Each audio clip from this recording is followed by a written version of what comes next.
And then the other thing that Heenan said that's really dated today was he talked about, the line was exactly this. Jannetty is like a mother-in-law.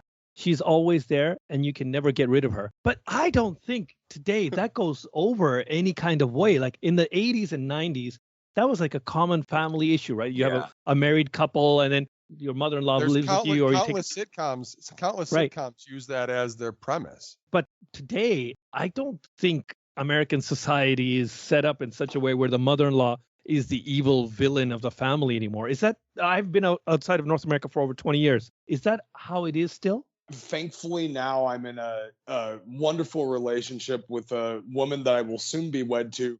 Her family is wonderful, but let me tell you about the rogues gallery of the evil ex-girlfriends that I've had and the absolute abominations of their family, including their mothers. I had a lot of stepmother heat, right? You know, like a lot. Join the club. Yeah. So if someone makes a joke about that, I can just remember any time, because you eventually get pushed to the point to where you have to snap back at them. Right. And I've made many of my ex-girlfriends' mothers cry. I can attest that if I heard a joke like that now, even though I haven't dealt with it in a while, I can remember what that would feel like. Since we're on this, I might as well share. So I have my own mother-in-law traumatic story. I came to Japan in 2001. I arrived here with virtually nothing in hand. And I met my current wife and her mother. And at that time, I met my wife's uncle, so her mother's brother. And so I met him, and he really liked me. Everything's going well. He's super nice to me. I don't speak Japanese. He doesn't speak English, but we're getting along really well. Then I meet him probably about 10, 12 years later. And by that time, I have my own kind of relatively luxurious home here. And I have a successful business. Things are going well. And so we're having dinner with him and his family and my mother-in-law. And so in front of everybody, he has 2 daughters and they're both married. And both of the guys are like just average employees in an average company doing nothing special. So he turns to his 2 son-in-laws and he like makes sure that they're looking at me, that he's looking at them. And then he turns to me and goes, I wish there were more young men in Japan like you who came here with nothing and succeeded and made this country a better place. You know, right? So he's clearly calling them out, right? And so I don't want to make this a big issue. And so what I said to him, I said, thank you very much. Okay, that's all I said. I said, thank you very much. Then he and his family go home, and my mother-in-law is livid. She's ready to throw down.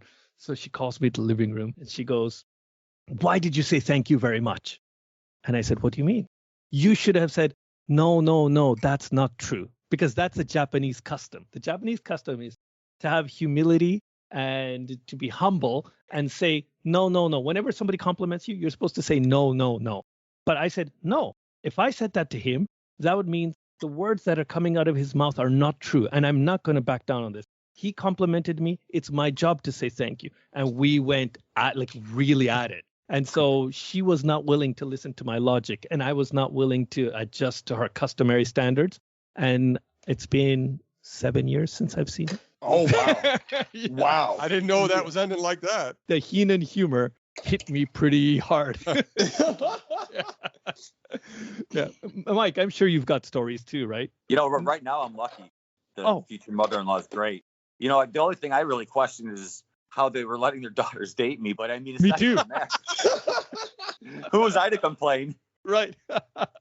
Jim, how about you? You have any trouble? No trouble? Oh, I had lots of trouble because like Mike will remember. Mike might have known me a little bit before, but like I was super whatever, and I didn't really care about anything. So like I remember one time specifically, a girl had I was dating had a banquet or something, and they're like, do you have a suit? I'm like, no, I wear jeans and a t-shirt. And they're like, well, what are you going to wear to this banquet? I'm like, jeans and a t-shirt.